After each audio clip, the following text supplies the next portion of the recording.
नमस्कार, एक बार फिर से आप सभी का स्वागत है हमारे इस वीकली करंट अफेयर प्रोग्राम में। इस सीरीज में आज हम बात करने वाले हैं साइंस एंड टेक के 1 से 7 सितंबर तक की जो भी महत्वपूर्ण न्यूज़ आएगी उसको कवर करेंगे।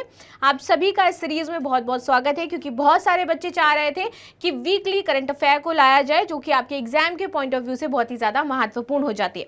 तो चलिए बिना किसी देरी के क्लास को शुरू कर लेते हैं। बाकी लास्ट आपका वीडियो शायद जा चुका है एक ऑलरेडी, ये आपका सेकेंड वीडियो होने वाला है साइंस एंड टेक का, जो कि आपका जुड़ा हुआ है किससे, वीकली करंट अफेयर से। ठीक है, तो इसमें एक हफ्ते की जो भी इंपॉर्टेंट न्यूज़ होती है वो इसमें कवर करी जाती है। सबसे पहले अब हम शुरू करने जा रहे हैं, टॉपिक है हमारा लेप्टोस्पायरोसिस। आखिर ये क्या है, किस टाइप की बीमारी है, या फिर क्यों इसका नाम कैसा है, क्यों लिया गया है, प्रॉपर हर एक चीज़ इसको हम समझेंगे कि आखिर ये है क्या। ठीक है, शुरू कर लेते हैं भाई। तो केरल में लेप्टोस्पायरोसिस के लगातार बढ़ते मामले एक प्रमुख सार्वजनिक स्वास्थ्य चिंता के रूप में उभरे हैं। इनसे कई लोगों की मौत भी हो चुकी है। तो अब ये जो आपका लेप्टोस्पायरोसिस है, आखिर होता किससे है, कैसी बीमारी है, ये भी समझ लेते हैं।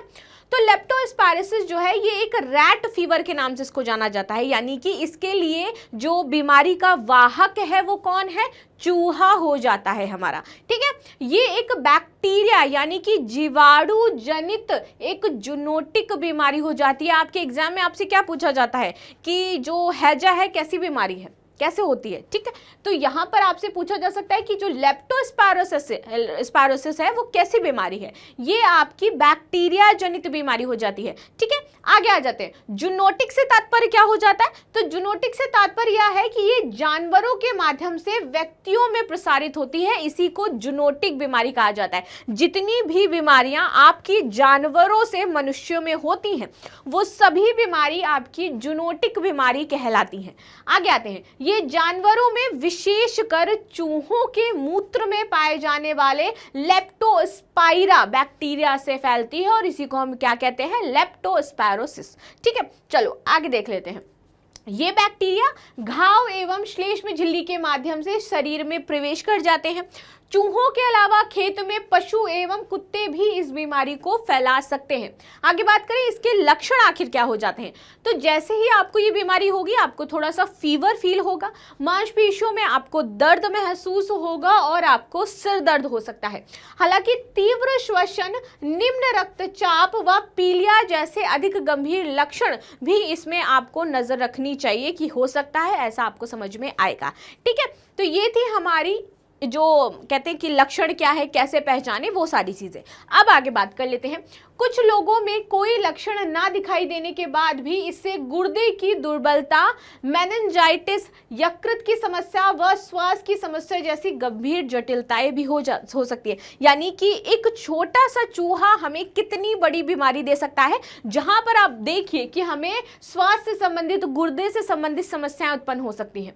ठीक है, लेप्टोस्पायरोसिस का उपचार ना होने की स्थिति में ये आंतरिक अंगों को तेजी से नुकसान पहुंचाता है और इससे मृत्यु हो जाती है। ठीक है, इसी कारण इसे साइलेंट किलर भी बोला जाता है।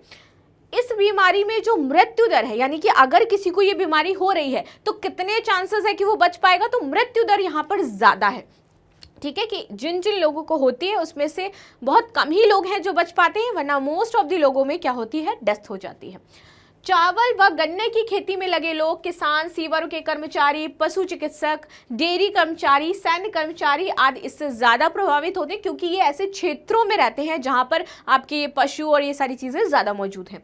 ठीक है, आगे बात कर लेते हैं हम। फोन सुनता है हमारी बातें मोस्ट ऑफ द टाइम। जब भी आप कुछ भी सर्च करते हो, whenever you are going to search something like, या फिर बातें करोगे आप कि यार मैं ना सोच रहा था मैं शूज ले लेता हूँ इस बार, मुझे नाइकी के शूज पसंद आ रहे हैं, आई वांट पुमा shoes, I want Adidas shoes, मुझे ना ट्रैक सूट लेना है। मतलब व्हेनेवर आप लोग 4-5 लोग बैठोगे and you are discussing something about like कि मुझे चाहिए शॉपिंग में, या फिर आप बात करो कैमराज की, या फिर आप बात करो किसी भी चीज़ की। ठीक है, तो आपको थोड़ी ही देर बाद जब आप अपना फ़ोन उठाओगे एंड यू सी कि मुझे इसके ऐड आने लगे हैं, तो हमारे माइंड में, बैक माइंड ये चलता है कि लिटरली मतलब एआई इतना स्ट्रांग हो चुका है कि हमारी बातों को बहुत आसानी से सुनता रहता है और हमें वो ऐड सामने दे देता है। अगर अभी मैं बात कर रही हूँ, मेरा फ़ोन सामने रखा है and I am going to say कि मुझे लैपटॉप खरीदना है एक बहुत अच्छा सा, जेन्युइनली मैं अभी थोड़ी देर बाद फोन उठाऊंगी और मुझे लैपटॉप्स के ऐड आने लगेंगे। रीजन इज दैट कि जब भी हम कोई एप्लीकेशन इंस्टॉल करते हैं हमारे फोन में तो हमसे मांगा जाता है अलाउ, जहां पर वॉइस, कैमरा, इन सब का एक्सेस वो मांगता है और हम देते हैं एक्सेस। अब जैसे ही आप अपना एक्सेस देते हो तो ऑफकोर्स उसी अकॉर्डिंग एआई आपका वर्क करता है और आपको दिखाता है। तो फाइनली ये प्रूफ हो चुका है। अभी तक हमारे में भ्रम रहता था कि एक्चुअल में ऐसा होता है या नहीं होता है, बट फाइनली इट्स प्रूफ कि हाँ ऐसा होता है।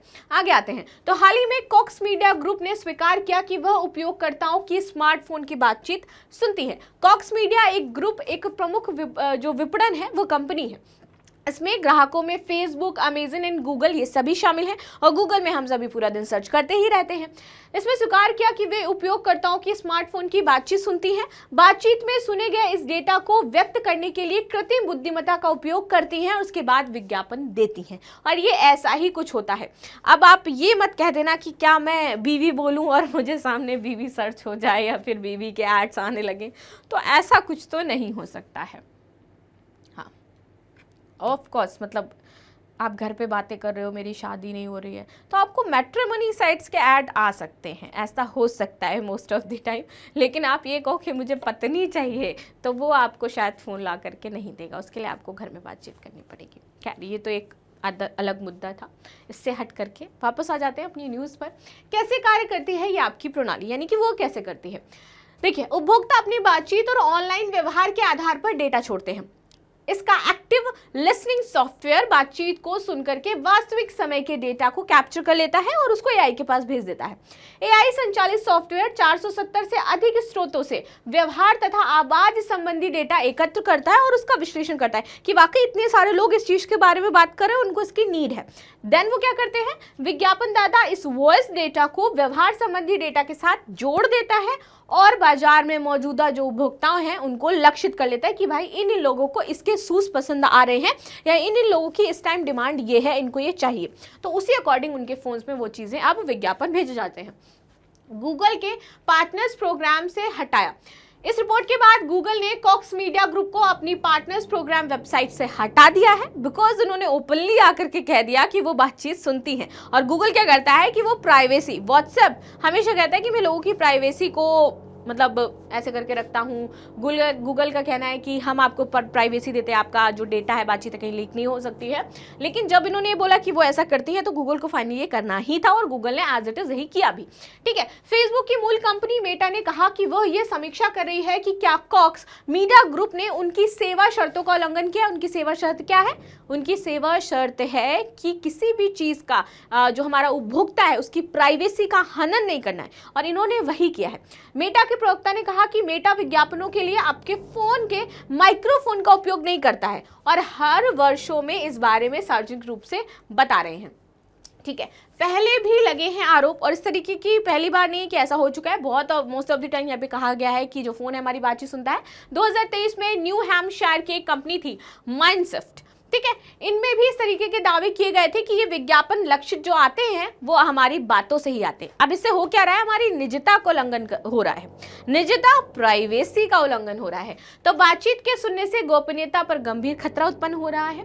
बातचीत के आधार पर विज्ञापनदाताओं को आपकी रुचियों और जरूरतों के बारे में जानकारी मिलती है और फिर उसके बाद वो उसका प्रयोग करते हैं अपने व्यक्तिगत लाभ के लिए। व्यक्तिगत लाभ उनका कैसा कि उनका प्रोडक्ट बिकेगा। ठीक है, अगर आपका डेटा किसी तरीके से लीक हो जाता है तो इसका उपयोग आपके व्यक्तिगत जानकारी की चोरी के लिए किया जा सकता है।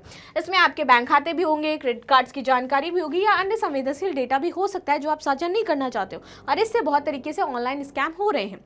बातचीत की जानकारी से आपके व्यक्तिगत और पेशेवर जीवन पर प्रभाव पड़ेगा। ठीक है, बहुत सारी ऐसी बातें जो नहीं चाहते हो कि सामने वाला इंसान सुने, बट वो सुन सकता है। इससे आपके अधिकारों का उल्लंघन हो सकता है और आपके विश्वास को भी ये प्रभावित करेगा। तो इस तरीके की चीजें जो है वो देखने को मिल रही हैं इस टाइम बहुत ज्यादा, और ये हमारी जो निजता का उल्लंघन है। तो ऑफकोर्स इसके लिए हमें बातचीत करनी चाहिए, बिकॉज ये किसी भी तरीके से सही नहीं है कि आप अपने पर्सनल लाभ के लिए कोई दूसरों का जो पर्सनल डेटा है उसको चुराए और आपको इस तरीके से मतलब बिजनेस के तौर पर यूज़ करें। ऑफकोर्स लोग आपका पर्सनल डेटा लेंगे, आपको कॉल करेंगे भाई कि आपकी ये चीज़ें मेरे पास हैं, मुझे पता है ये वो है फलानी माँ का और इतने पैसे मुझे भेजो। तो स्कैम ऑनलाइन बहुत बढ़ेंगे इससे। चलो अब आगे आ जाते हैं नेक्स्ट न्यूज़ पर, विच इज़ दैट कि 2.75 लाख जो टेलीफोन्स नंबर थे उनको ब्लॉक किया गया। रीज़न अगेन मैंने बोला ऑनलाइन स्कैम। लोगों ने एक आईडी पर 9 20 20 25 25 सिम ले रखे थे, यूज़ कर रहे थे उसका स्कैम के लिए। स्कैम कॉल करते थे, हेलो आपको क्रेडिट कार्ड चाहिए, हेलो आपका ये बोनस प्राइज़ निकला है, आपने 25 लाख की बाइक जीती है, ब्ला ब्ला ब्ला टाइप ऐसे आते थे।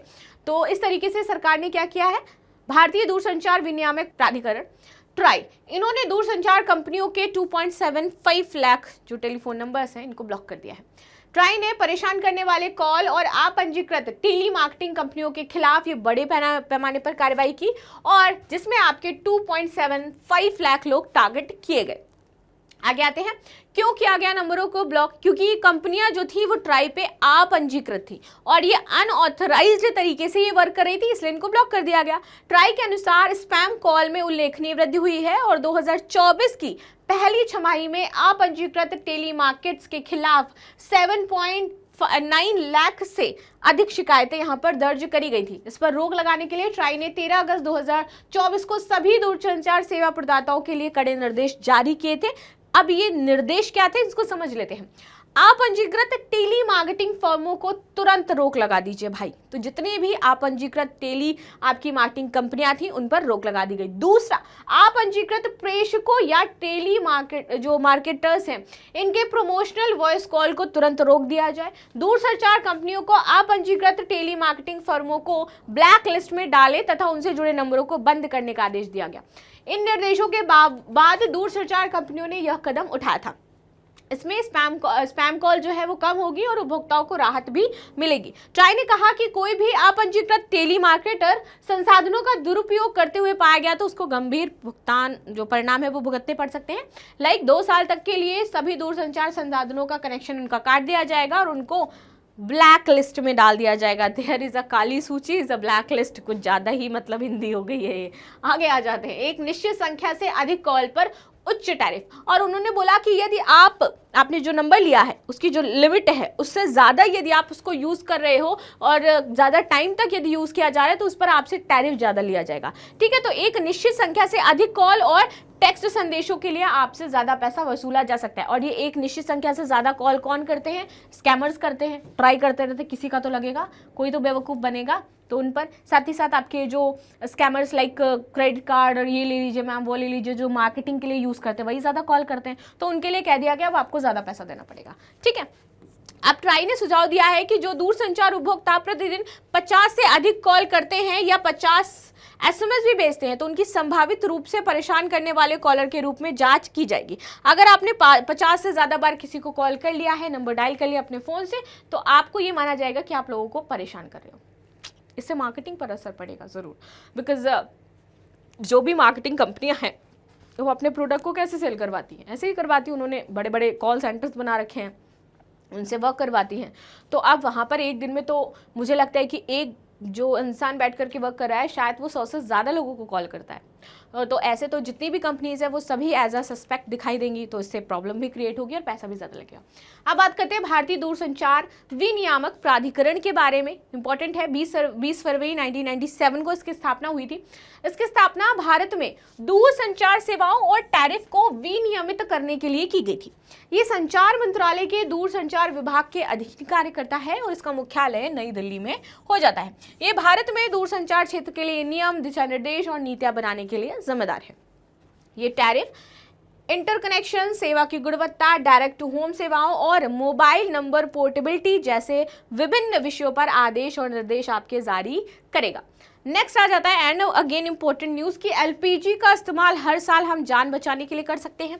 कैसे कर सकते हैं ये देख लीजिए। तो यहाँ पे बोला गया है कि भारत में रसोई घरों में लकड़ी और गोबर के उपलों के स्थान पर तल्लीकृत पेट्रोलियम गैस का उपयोग करके प्रतिवर्ष आपके 1.5 लाख लोगों की जान बच सकती है। रीजन इज दैट, कैसे? वो जो धुआं है हमारे शरीर में जाता है, हमारे लंग्स को खराब करता है।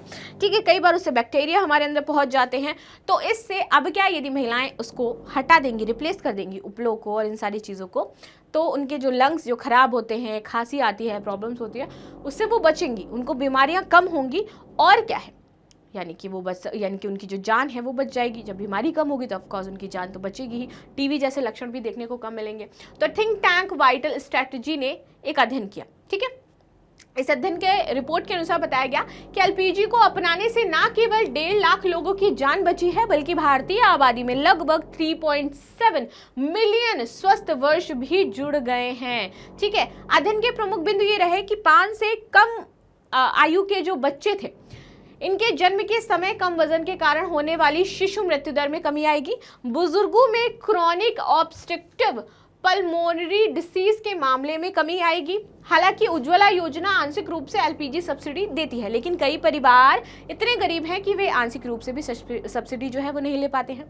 गैस के लिए व्यापक सब्सिडी दी जाने चाहिए, इसके लाभ लागत में कहीं अधिक होंगे। ठीक है, इन 4 राज्यों में सबसे ज्यादा लाभ है। कहां कहां पर? तो ये 4 राज्य हैं, उत्तर प्रदेश, बिहार एंड पश्चिम बंगाल तथा मध्य प्रदेश। यहाँ पर सबसे ज्यादा बदलाव देखने को मिला है और सबसे ज्यादा इन जान जो बची हैं वो इन्हीं राज्यों से हैं। राज्य में आबादी ज्यादा है, एलपीजी का इस्तेमाल कम होता है और हवा में प्रदूषण का स्तर बहुत अधिक हो गया है। रसोई घर में लकड़ी और गोबर के उपयोग का प्रयोग किया जाता है, जो कि वायु प्रदूषण का वाहक माना जाता है और इससे फेफड़ों की बीमारी आपके जो है वो बढ़ती है। लेकिन आप एलपीजी यूज करते हो तो उससे फेफड़ों की बीमारी आपकी कम होती है और लोग बच सकते हैं। तरलीगत पेट्रोलियम एलपीजी की बात करें तो एक प्रकार का हाइड्रोकार्बन गैस होता है और कच्चे तेल को परिष्कृत करके या प्राकृतिक गैसों को संरक्षित करके इसको प्राप्त किया जाता है। ये गैस या तो प्रोपेन एंड ब्यूटेन से बनती है या दोनों को मिश्रित करके ये बनाई जाती है। इसका उपयोग खाना पकाने, हीटिंग के लिए ईंधन के रूप में तथा कारों के लिए ईंधन के रूप में किया जाता है। उज्ज्वला योजना की बात कर लेते हैं। वर्ष 2014 में शुरू हुई थी पेट्रोलियम एवं प्राकृतिक गैस मंत्रालय के द्वारा। इसका जो बेसिकली उद्देश्य था कि जो भी बीपीएल परिवार की महिलाएं हैं उनको निःशुल्क एलपीजी कनेक्शन के माध्यम से खाना पकाने का स्वस्थ ईंधन उपलब्ध करवाना है। ठीक है, इसके लिए एलपीजी कनेक्शन प्रदान किए जा रहे थे, किसको? बीपीएल परिवारों को। योजना के अंतर्गत कनेक्शन शुल्क सरकार द्वारा वहन किया जाना था। ठीक है, आगे बात करेंगे राष्ट्रीय पोषण माह की, जो कि आपका शुरू हो रहा है। कब से? 1 सितंबर से रहेगा। कब तक रहेगा? तो 30 सितंबर तक रहने वाला है। ठीक है, शुरू कहां पर किया गया? तो इसका शुभारंभ गुजरात गांधीनगर में स्थित महात्मा मंदिर में किया गया था। ठीक है, इस अभियान की शुरुआत देश भर में पोषण संबंधी जागरूकता और स्वास्थ्य को बढ़ावा देने के लिए किया गया है। इस अभियान का उद्देश्य है कि कुपोषण से निपटने के प्रयासों में तेजी लाना है तथा देश भर में समग्र स्वास्थ्य को बढ़ावा देना है। साथ ही साथ ये एनीमिया, विकास निगरानी, पूरक आहार, पोषण भी, पढ़ाई भी, बेहतर शासन के लिए प्रौद्योगिकी और एक पेड़ मां के नाम विषयों पर केंद्रित होने वाला है। ठीक है, पोषण अभियान 2018 में आपका शुरू किया गया था। यदि बात की जाए कब शुरू हुआ है, और महिला एवं बाल विकास जो मंत्रालय है वो इस अभियान का नोडल मंत्रालय हो जाता है। बात कर लेते हैं कुपोषण आखिर होता क्या है। कुपोषण में उच्च बोझ वाले जिलों में ठिगनेपन के मामले आपको देखने को मिलते हैं, यानी कि जो बच्चे बचपन से पैदा हुए हैं, थोड़े से छोटे हैं, ठिगने हैं, या फिर आप देखो कि कई बार पूरी बॉडी सूखी है, सिर्फ पेट उनका फूलता जा रहा है। ठीक है, तो वो कुपोषण का शिकार हो जाते हैं। 6 साल से कम उम्र के बच्चों, किशोरियों और गर्भवती महिलाओं तथा स्तनपान कराने वाली महिलाओं में पोषण संबंधी स्थिति में सुधार करना इसका उद्देश्य है और देश में कुपोषण को चरणबद्ध तरीके से हमें स्टेज वाइज कम करते रहना है। तो ये थी आपकी एक वीक की न्यूज जो हमने अच्छी तरीके से समझ ली है। एक एक पॉइंट क्लियर हो चुका हो आपका। यदि कोई डाउट रह गया है तो आपको कमेंट में पूछना है एंड जरूर मैं उसका आंसर दूंगी नेक्स्ट संडे को, क्योंकि ये आपकी संडे आती है सीरीज एक वीक की। तो अब मिलते हैं नेक्स्ट संडे को, तब तक के लिए धन्यवाद। लाइक शेयर सब्सक्राइब करना बिल्कुल भी ना भूलें and thank you so much.